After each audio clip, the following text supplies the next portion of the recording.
রাহি তুই কেমন আছিস? আর তোর বিয়ে হলো কবে? আমি ভালো আছি, কিন্তু তুই হঠাৎ করে এখানে? কি বলছিস তুই? আমার বাসায় আমি আসবো না? আম, তা ঠিক আছে, কিন্তু কোনো খোঁজ নেই, খবর নেই, হুট করে চলে আসছিস। ঠিক আছে, আমি জানিয়ে আসতে পারিনি, আসলে আমি একটু প্রবলেমে ছিলাম। কিন্তু তুই আমার বাসায় কি করছিস? আচ্ছা ঠিক আছে, আমি এখন অনেক টায়ার্ড, আমাকে ভেতরে যেতে দে। আর আপু দাঁড়া, এতদিন পর বাসায় আসছিস, বলা নেই কওয়া নেই, তুই হুট করে ঢুকে যাচ্ছিস কেন? কি বলছিস তুই এসব? আমার বাসায় আমি ঢুকবো না? রাহি, কে আসছে? ওই যে ইসমাইলও মনে হয় ভেতরে আছে। আচ্ছা ঠিক আছে, সর, আমি ওর সাথেই কথা বলে নিচ্ছি। ইসমাইল, নাহিদা, তুমি তুমি কখন আসছো? এই তো এখনই এলাম। আচ্ছা, রাহি এখানে কি করছে?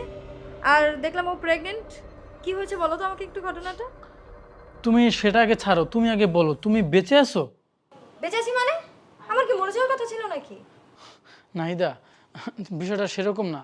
কয়েকদিন আগে একজন লোক আসছে, এসে আমাদের সিকিউরিটি গার্ডের কাছে বলে গেছে তুমি নাকি অপারেশন করতে গিয়ে একটা অ্যাক্সিডেন্ট করেছো, আর সেখানে তুমি নাকি মারা গিয়েছো।